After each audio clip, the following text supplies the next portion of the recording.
Okay, my name is Sister Beverly Horn. I'm sub-prioress of St. Scholastica Monastery, so I'm going to speak about sponsorship of our health care and the College of St. Scholastica today. The Benedictine Sisters sponsor many organizations, right now 3 organizations, but particularly we're looking at health care, and sponsorship of a healthcare ministry is a formal relationship between an authorized Catholic organization, which you see on the PowerPoint. A Catholic organization is also legally formed, so we have a legal organization, but it also is Catholic, and so it's the Catholic relationship to the Benedictine Sisters is called sponsorship. And there are healthcare agencies within our sponsorship organization, which I will mention, and also we have the College of St. Scholastica.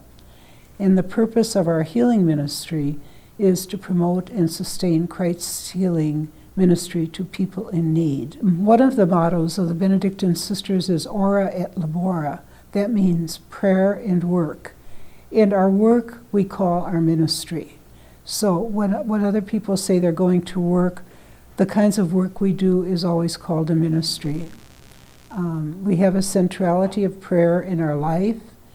In the Benedictine life, we have balance and moderation, hopefully.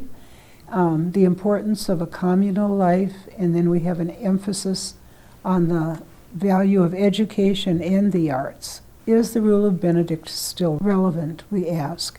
Well, the Rule of Benedict was written in the 4th century by Saint Benedict. He founded what is called Western monasticism, and it spread to Western Europe particularly through the centuries, so it's been with us all of these centuries. And one of the statements, of course, that we look at in the rule very carefully is that care must be taken of the sick, and they are treated as Christ is served. So consequently, we should be extremely careful that they suffer no neglect. Catholic Benedictine sisters were in Western Europe for many, many centuries, and they came to the United States in the mid to the late 19th century. St. Scholastica Monastery was begun by Mother Scholastica Kirst, who came from Germany in 1847, entered St. Gertrude's in Shakopee in 1862, transferred to St. Benedict's, and then she became the prioress at St. Benedict's Monastery, and she founded 3 hospitals, St. Benedict's and St. Cloud, St. Alexis in Bismarck, and St. Mary's in Duluth.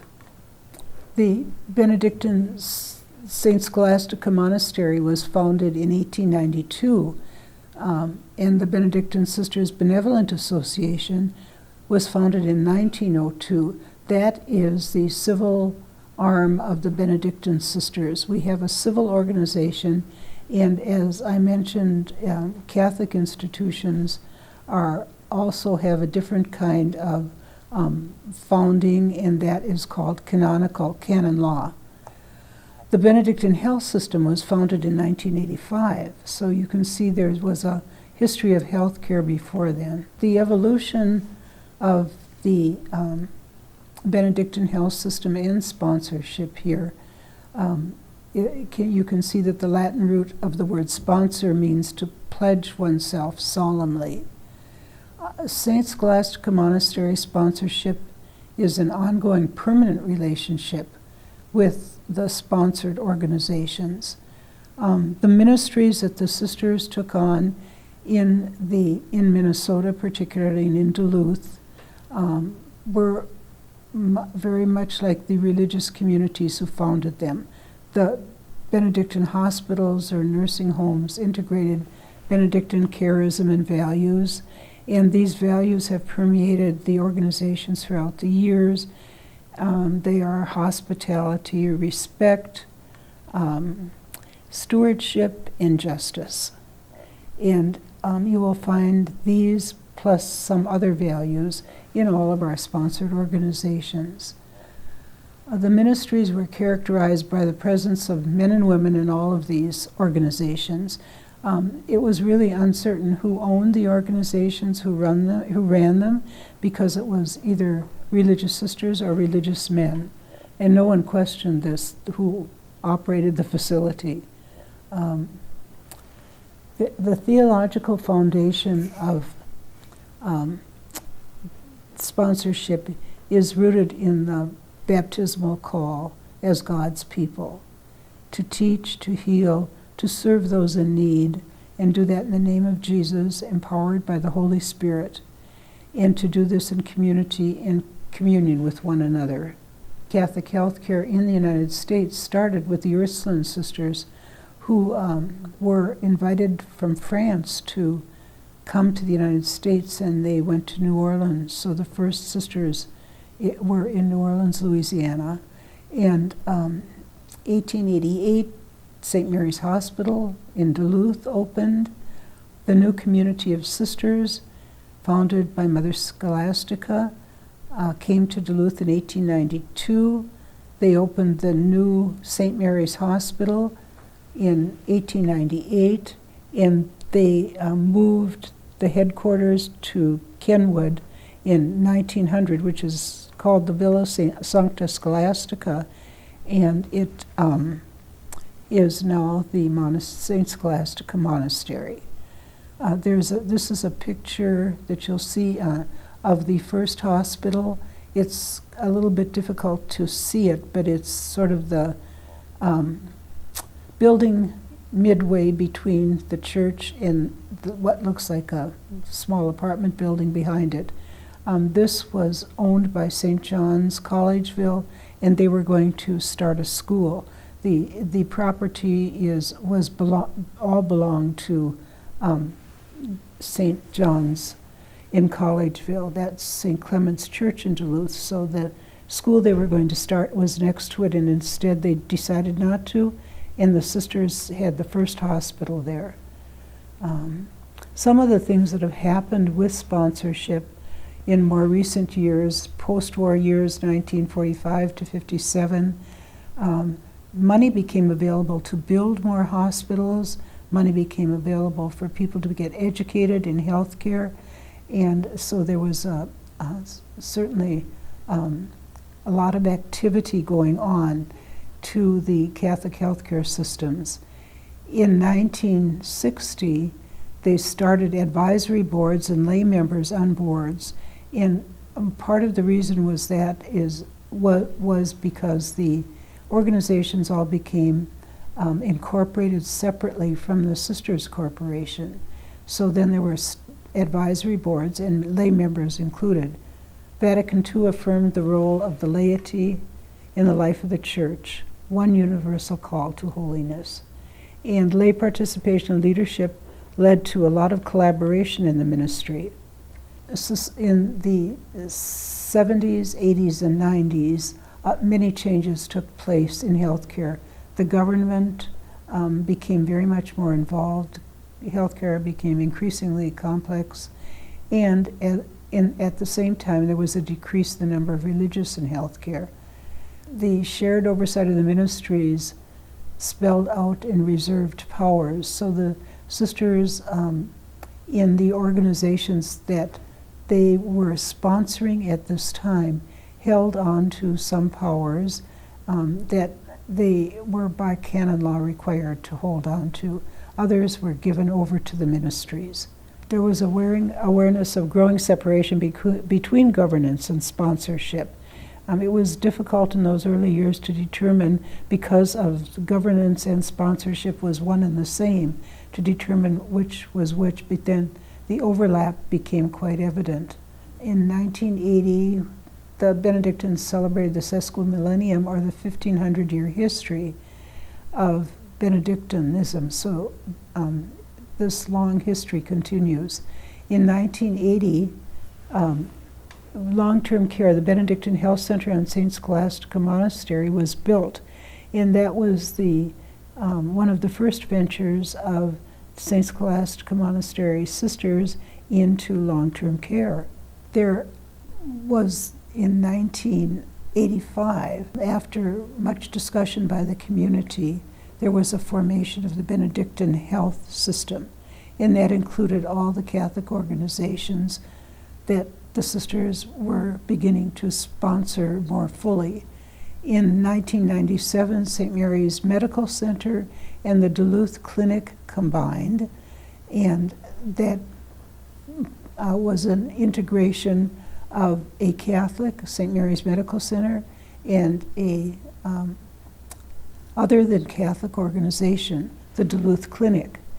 And so then St. Mary's, which was called SMDC, and the Benedictine Health Sisters, Benedictine Health System affiliated with them. In 2008, the Benedictine Health System and Essentia Health became two separate organizations. Essentia Health, again, was acute care primarily, and also included other than Catholic organizations.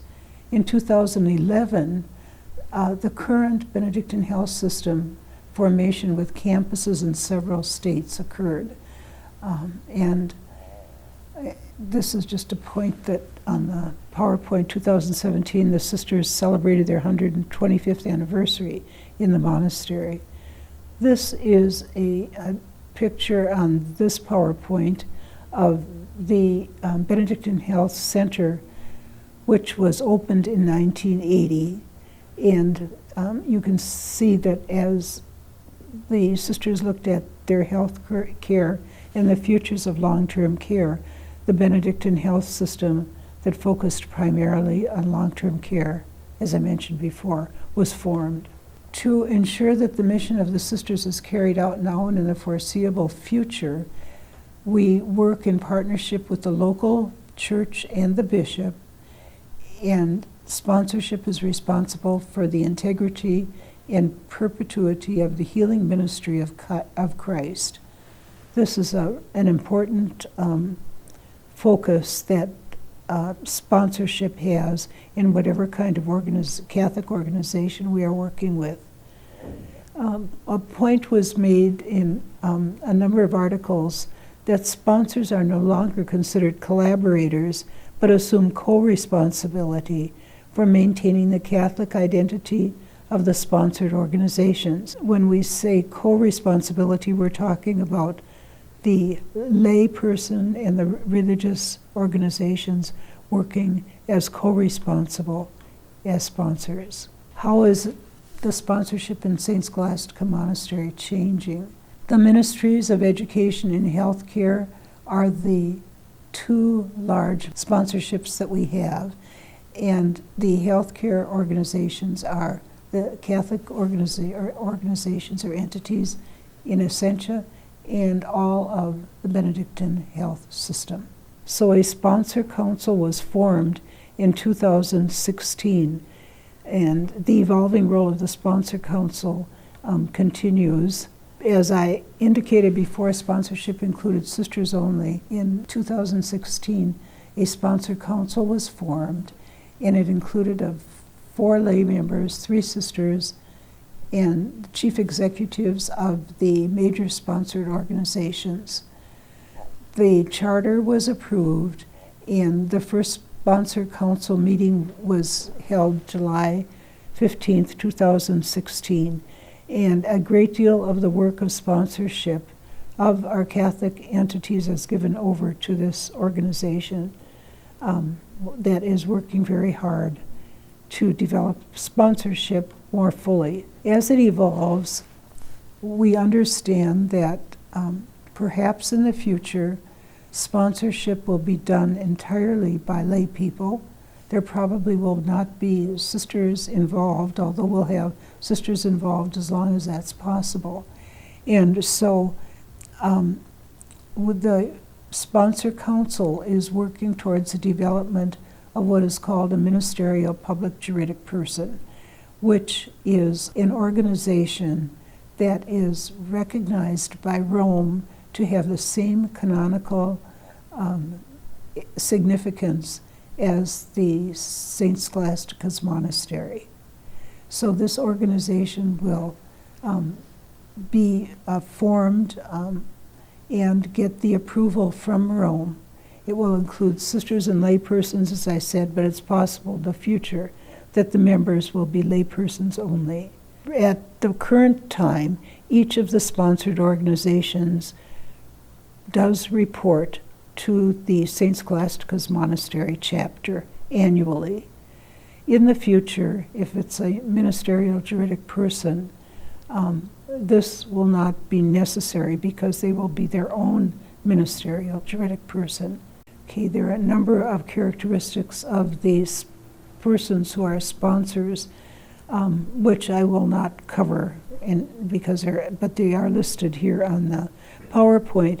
But one of the essential elements for sponsor council members is that they be formed. There is a formation that is spiritual, intellectual, moral, and Catholic, because they are representing Catholic organizations. And this is a very important part of becoming a sponsor. Sponsorship is evolving continuously, and what it will be in the future with merging of organizations and the development of ministerial public juridic persons, we're not sure.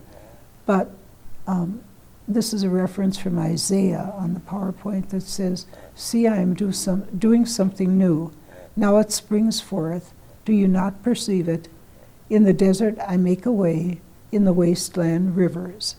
And so we know that God is with us always. I hope this brief introduction to sponsorship is helpful to you and that you have a beginning understanding of what we're talking about when we say sponsorship. We thank you for all your service in our sponsored organizations and welcome you to give us more input on your ideas of sponsorship in the future.